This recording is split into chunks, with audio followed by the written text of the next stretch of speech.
So இதில் first question பார்க்கலாம்.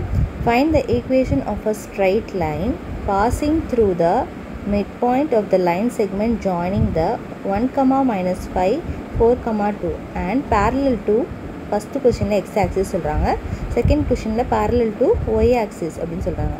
First நம்ம parallel to x axis வச்சு ஃபஸ்ட் சம்முக்கு போடலாம். இப்போ x axisன்னு கேட்டிருக்காங்க, என்ன parallel to x axis. So இந்த mid point of the line segment the end points கடைசி பாயிண்ட்ஸ் வந்து என்ன அப்படின்னு சொல்லி கொடுத்துருக்காங்கன்னா 1, -5, 4, 2. ஸோ இப்போ இந்த கிராஃபில் வந்து 1, -5 நமக்கு இந்த இடத்துல வரும், 4, 2ங்கிறது நமக்கு இந்த இடத்துல வரும். சரியா? இப்போ இது வந்து 4, 2, இது வந்து 1, -5. ஸோ இப்போ இதனுடைய மிட் பாயிண்ட், ஸோ இதனோட மிட் பாயிண்ட் பார்த்திங்கன்னா 5/2, -3/2. 5/2 அப்படின்னா நமக்கு அப்ராக்சிமேட்டாக என்ன இதில் வரும் அப்படின்னு பார்த்திங்கன்னா 2 பாயிண்ட் சம்திங்கில் வரும். ஸோ அதே மாதிரி -3 அப்படிங்கிறது வந்து நமக்கு இந்த இடத்துல கீழே வரும். ஸோ இதுதான் நமக்கு அப்ராக்சிமேட்டாக நமக்கு மிட் பாயிண்ட்டாக வரும். சரியா? இப்போ இந்த இடத்துல எக்ஸ் வந்து எக்ஸிஸ் ப்ளஸ்ஸு, இது வந்து -3/2. ஸோ அப்போ நமக்கு இதனுடைய மிட் பாயிண்ட் நமக்கு இந்த இடத்துல வரும். ஸோ இந்த லைனுடைய மிட் பாயிண்ட் வந்து நம்ம கண்டுபிடிச்சிருக்கோம். மிட் பாயிண்ட் ஃபார்முலா என்னது? x1 + x2/2, y1 + y2/2. So இந்த ஃபார்முலாவை இந்த இடத்துல இந்த ரெண்டு பாயிண்ட்டுக்கு அப்ளை பண்ணுறோம். இது x1, இது y1, x2, y2 அப்படின்னு அப்ளை பண்ணோன்னா 5/2, -3/2. ஸோ இதுதான் இந்த மிட் பாயிண்ட்டு. என்னது? 5/2, -3/2 நமக்கு அந்த பாயிண்ட் வந்து தெரிஞ்சிருக்கு. ஸோ இதுக்கப்புறம் என்ன சொல்கிறாங்க, இந்த ரெக்வயர்ட் ஸ்ட்ரைட் லைன் வந்து நமக்கு வேணும். அது வந்து parallel to x axis. இந்த ஸ்ட்ரைட் லைன் வந்து நமக்கு x axisோட பேரலாக இருக்குது அப்படின்னு சொல்கிறாங்க. ஓகேவா? இப்போ இந்த இடத்துல நம்ம ஒரு ஸ்ட்ரைட் லைன் வரைகிறோம். ஓகேவா? ஸோ இது வந்து x axisோட பேரலாக இருக்குது. ஓகேவா? அப்போ நமக்கு தீட்டா இந்த இடத்துல வந்து 0ன்னு வரும். x axisோட பேரலாக இருக்கும்போது தீட்டா வந்து நமக்கு 0 அப்படின்னு வரும். இப்போ பார்த்திங்கன்னா இப்போது இந்த இடத்துல வந்து நமக்கு ஏன் தீட்டா 0 அப்படின்னு வருதுன்னா, ஸ்லோப் இந்த இடத்துல நமக்கு 0வாக இருக்கும். ஓகேவா? ஸ்லோப்பே இருக்காது. ஸோ அப்போ எம்மோட வேல்யூ இந்த இடத்துல 0வாக இருக்குது. ஓகே? ஸோ அதனால் நம்ம 0 அப்படின்னு சொல்லி கொடுத்துருக்கோம். அப்போது தீட்டா 0ன்னு கொடுத்தா தான் நமக்கு tan 0 டிகிரி வந்து 0ன்னு வரும். ஓகேவா? ஸோ அதனால தான் தீட்டா வந்து 0ன்னு கொடுக்குறோம். அப்போ தான் tan 0 degree which is equal to 0 அப்படின்னு சொல்லி நமக்கு வரும். ஓகேவா? அப்போ tan 0 degree is equal to 0ங்கிறது தான் நமக்கு எம்மோட வேல்யூ. ஸோ அதை தான் இந்த இடத்துல எழுதியிருக்காங்க. நெக்ஸ்ட்டு அடுத்தது பாருங்கள், இந்த ரெக்வயர்ட் ஸ்ட்ரைட் லைன் ஈக்குவேஷன். அந்த ஸ்ட்ரைட் லைனுடைய ஈக்குவேஷன் வந்து நம்ம கண்டுபிடிக்கணும். அதாவது இந்த ஸ்ட்ரைட் லைன் தான் நம்ம கண்டுபிடிக்கணும். இந்த ஸ்ட்ரைட் லைன் இருக்குல்ல, ஸோ இதனுடைய ஈக்குவேஷன் தான் நம்ம கண்டுபிடிக்கணும். ஓகேவா? ஸோ இப்போ இதனுடைய ஈக்குவேஷன் கண்டுபிடிக்கணும் அப்படின்னா இப்போ நமக்கு என்ன தெரியும் அப்படின்னு பார்த்தீங்கன்னா, இப்போது வந்து இந்த பாயிண்ட் இருக்குல்ல, ஸோ இந்த பாயிண்ட்டை வந்து நமக்கு இப்போ m தெரியும், ஸ்லோப்பு தெரியும். ஸோ இதுக்கு நமக்கு ஸ்லோப் வந்து எம்மோட வேல்யூ 0. ஸோ இதனுடைய பாயிண்ட், இந்த லைனுடைய பாயிண்ட் நமக்கு தெரியும். இப்போ ஸ்லோப்பும் ஒரு பாயிண்ட் இருந்துச்சுன்னா இதுதான் ஃபார்முலா. ஸோ இந்த ஃபார்முலாவில் அந்த ஸ்லோப்பையும் பாயிண்ட்டையும் சப்ஸ்டியூட் பண்ணோம் அப்படின்னா நமக்கு இந்த மாதிரி வரும். அப்புறம் கிராஸ் மல்டிப்ளை பண்ணுறாங்க இந்த 2-ஐ. அப்போ 2y + 3 / 2 எல்சிஎம் நமக்கு கிடச்சிடுது. நெக்ஸ்ட் இந்த 0ட எல்லாமே மல்டிப்ளை ஆகும்போது இந்த வேல்யூ 0 ஆகிடும். நெக்ஸ்ட்டு 2 என்ன பண்ணுறாங்க, நம்ம 0 கூட கொண்டு போயிடுறோம். அப்போது 0 2s are 0 ஆகிடும். ஸோ நெக்ஸ்ட்டு நமக்கு இந்த மாதிரி கிடைக்கும். ஸோ இவ்வளோ தான் ஈக்குவேஷன். ஸோ இந்த ஸ்டெப்லாம் கிடையாது. ஸோ இவ்வளோ தான் ஈக்குவேஷன். சரியா? நெக்ஸ்ட் இதே மாதிரி y ஆக்சிஸ் போடணும். ஸோ இதே தான் கொஸ்டின். இப்போ இதுக்கு வந்து y ஆக்சிஸ் நம்ம வந்து அப்ளை பண்ண போகிறோம். ஸோ இப்போ இதுதான் நமக்கு மிட் பாயிண்ட். மிட் பாயிண்ட்லலாம் எந்த மாற்றமே நமக்கு இல்லை. சரியா? இப்போ இந்த ரெண்டு இதுக்குமே நம்ம மிட் பாயிண்ட் கண்டுபிடிச்சிட்டோம்னா, இந்த ரெண்டு லைனுக்கும் மிட் பாயிண்ட் கண்டுபிடிச்சோம்னா நமக்கு இந்த லைன் தான். இப்போ இது வந்து parallel to, இங்கே வந்து ரெண்டாவது கொஷினில் y ஆக்சிஸ் கொடுத்துருக்காங்க. கரெக்டாக? இப்போ இந்த parallel to y ஆக்சிஸ்னால் y ஆக்சிஸோட பேரலாக இருக்குது அப்படின்னு சொல்கிறாங்க. இப்போ இதுதான் y ஆக்சிஸ்னால், இந்த y ஆக்சிஸோட பேரலாக இருக்குன்னா எப்படி வரும் நமக்கு இந்த லைனு? ஸோ இந்த லைன் வந்து நமக்கு வராது. ஸோ இந்த லைனை இப்படி வரையணும். ஓகேவா? இப்படி வரைஞ்சாதான் இதுதான் y ஆக்சிஸ். கரெக்டாக? இப்போ இதுவும் நமக்கு பேரலாக இருக்குது. ஓகே? ஸோ அப்போ இதுவும் நமக்கு பேரலாக இருக்குது அப்படின்னு சொல்லிட்டு நமக்கு வந்திருக்கு.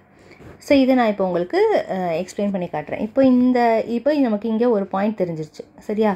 இப்போ நமக்கு இதனுடைய m வேல்யூ கண்டுபிடிக்கணும். ஓகே? ஸோ இதனுடைய m வேல்யூ வந்து நம்ம இந்த இடத்துல எப்படி கண்டுபிடிக்கிறது அப்படின்னு பாருங்கள். ஸோ இப்போ y ஆக்சிஸ் அப்படின்னு கொடுத்துறதுனால நம்ம தீட்டாவோட வேல்யூ என்னவா எடுத்துக்கணும் அப்படின்னா 90 டிகிரி அப்படின்னு சொல்லி எடுத்துப்போம். தீட்டாவோட வேல்யூவை நம்ம 90 டிகிரி அப்படின்னு சொல்லி எடுத்துப்போம். அப்போ tan 90 டிகிரியோட வேல்யூ பார்த்திங்கன்னா அன்டிஃபைன்டு. டிஃபைன் பண்ண முடியாது. அப்போ அன்டிஃபைன்டு இல்ல. ஸோ இப்போ அன்டிஃபைன்ட்னா 1/0. ஸோ இப்போ இந்த இடத்துல அன்டிஃபைன்ட் இன்ஃபினிட்டி எப்படி எழுதலாம்? இது வந்து இன்ஃபினிட்டியோடது எப்படி எழுதலாம்? 1/0ன்னு எழுதலாம். அப்போ 1/0 சப்ஸ்டியூட் பண்ணுறாங்க. ஸோ இப்போ நமக்கு 1/0 இந்த வேல்யூஸ் இருக்குது. இப்போ 0வை நம்ம இந்த சைடு எடுத்துகிட்டு போகிறோம். ஓகே, 0 மட்டும். அப்போ இந்த ஃபுல் வேல்யூ 0 ஆகிடும். So x -5/2. அப்போ 2x இதை கிராஸ் மல்டிப்ளை பண்ணும்போது 2x - 5/2. ஸோ இந்த 2ஐயும் உள்ளே கொண்டு போய் மல்டிப்ளை பண்ணும்போது 2x - 5 = 0. ஸோ இதுதான் இதோடைய ஆன்சர், இந்த ஸ்ட்ரைட் லைனுடைய ஆன்சர். ஓகேவா? ஸோ செகண்ட் சம்மில் என்ன கொஷின் கொடுத்துருக்காங்கன்னா, the equation of the straight line.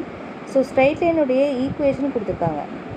Find its slope, inclination and intercept on y axis கேட்டிருக்காங்க. ஸோ இப்போ நம்ம சொல்யூஷன் பார்ப்போம். இப்போ நமக்கு கொடுத்துருக்க ஈக்குவேஷன் இதுதான். ஸோ இந்த ஈக்குவேஷனை என்ன பண்ணிக்கணும், இந்த 2வை வந்து உள்ளே மல்டிப்ளை பண்ணால் 2x - 2y + 5 = 0.